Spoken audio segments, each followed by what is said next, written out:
그동안 문학 생태계의 변화로 문학의 위기는 누누이 회자되어 왔지만 코로나 시대의 문학이란 무엇인가를 성찰해볼 이 시점에 2021년도 신춘문예의 응모 판수가 예년에 비해 늘었다는 기사를 보고 반가웠습니다. 문학의 주제는 인간과 인생인데 이 재앙의 시대를 겪으며 오히려 훨씬 더 문학적 주제가 깊어질 수 있지 않나 생각되었습니다. 이 역사적인 2021년도에 조선일보 신춘문예에 당선하신 분들이 더욱 특별한 이유입니다. 우선 당선자분들께 진심으로 축하를 드립니다. 그동안 정말 애쓰셨습니다. 여러분은 조선일보 신춘문예 자격증을 가진 프로입니다. 살아보니 작가 재능의 반은 건강이더군요. 코로나 걸리지 말고 건강관리 잘해서 끝까지 살아남아 이 시대를 관통하는 예리한 질문을 던지는 작가가 되기를 바랍니다. 자신의 세계를 탐구하여 다양한 인생의 길을 보여줌으로써 세상에 희망과 위안을 주는 작가로 살아남아 주십시오. 시인이란 말은 여전히 어색하지만 이 어색함이 좋기도 합니다. 돌이켜보면 저는 늘 어딘가에서 어색한 사람이었습니다. 누군가에게 말을 거는 것도 리액션을 하는 것도 어색하고 여전히 백지를 앞에 두고 시를 쓰려고 하면 어색해지고 맙니다. 그러나 최근에는 이 어색함이 세계를 낯설게 바라보고 있는 감각이 아닌가 생각했습니다. 바쁘게 돌아가는 지구라는 행성에서 시가 있다는 것은 이상한 기쁨입니다. 그리고 이 지구에서 저는 어색한 한 명의 시인이 되었습니다.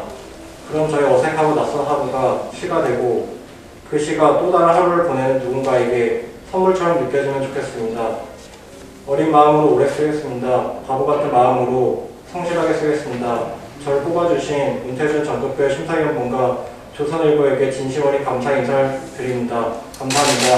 이번 기회를 통해 정말 세상에 많은 사람들이 조선일보를 구독하고 있다는 걸 알았어요.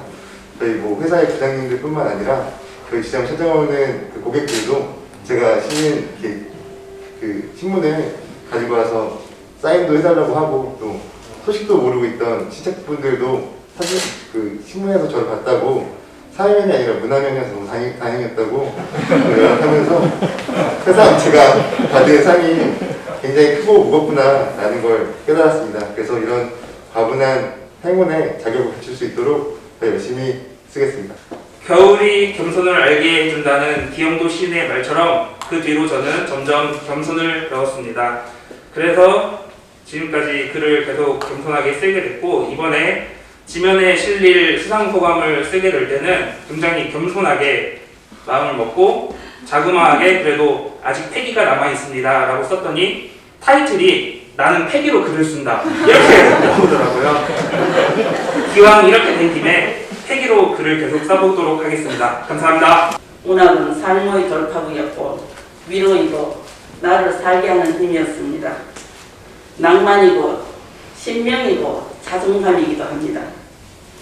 이제는 자식도 다 컸고 돈 빌릴 일도 없을 것 같습니다. 좀 늦었지만 퇴직 없는 문학과 함께 인생 이모작을 한판 즐겨보려 합니다. 그렇다고 금방 지지는 않겠습니다. 이 자리를 마련해 주신 조선일보에 감사드립니다. 신춘문예는 제게 언젠가 꼭 한번 해야 할 과제였었는데 이렇게 희곡으로 등단하게 될 줄은 한 번도 생각을 해본 적이 없었거든요. 그런데 그만큼 희곡은 정말 재미있고 매력적인 분야이고 또 희곡이 만약에 제 인생을 희곡으로 쓴다면 이제 막 첫 장을 쓰게 된 것 같아서 끝 마침표를 찍을 때까지 더 열심히 해보겠습니다. 감사합니다. 전 사실 제가 운이 되게 없는 작가라고 생각했거든요. 제가 원래는 그림책 작가 일을 했어요. 그래서 한 10년 정도 됐는데 한 몇 년 정도 잠 못 자고 만든 책들이 있는데 어느 날 집에 우체부가 등기를 갖고 오셨더라고요. 화살했던 출판사가 그래서 세상에 이런 일도 있구나. 그래도 계속 출판사에서 투고를 계속 끊임없이 했어요. 근데 늘 번번이 거절당했고요. 그리고 또 이렇게 신춘문예, 공모전 수도 없이 도전했지만 번번이 떨어졌고, 근데 그럼에도 불구하고 제가 멈추지 않고 계속 할 수 있었던 것은 제가 글을 쓰고 그림을 그리는 게 또 저의 삶의 방식이고 또 이것이 저의 또 존재의 의미가 아닌가라는 생각을 했습니다. 작년에 정말 많이 아파서 병원 다니는 일 밖에는 아무것도 할 수 없었거든요. 그런 저한테 이상이 정말 큰 선물 같습니다. 그냥 이대로 포기하지 말고 작가로 살아도 괜찮다는, 아까 저기 면허증이라고 하셨나요? 그런 거 가진 그런 느낌이에요. 정말 감사드립니다. 앞으로 더욱 정진하면서 뭔가 마음이 아픈 사람들을 위로하는 그런 작가가 되고 싶습니다. 저는 죄책감을 동력으로 글을 써왔습니다. 고통받는 이들에게 오래 머물러 주지 못한 것, 고통받았던 이들의 소식을 접하고도 좀 더 적극적으로 도와주지 못한 것, 그리고 언제나 비난받지 않을 정도로만 그 선에서만 정의로웠던 것, 이 모든 것들에 대해 반성하는 마음으로 썼습니다. 이 자리에 서니까 되게 거창한 말을 하게 되는데요. 진짜 거창한 포부지만 그 못 견디게 미안한 마음을 오래오래 잃지 않고 잘 지켜내도록 하겠습니다. 그러기 위해서 부단히 노력하고 계속 쓰도록 하겠습니다.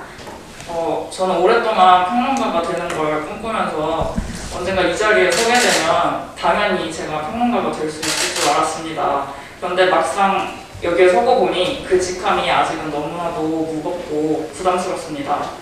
언젠가 주저없이 제가 평론가 직함을 사용할 수 있는 날이 올 수 있도록 열심히 보고 생각하고 쓰면서 정진하겠습니다.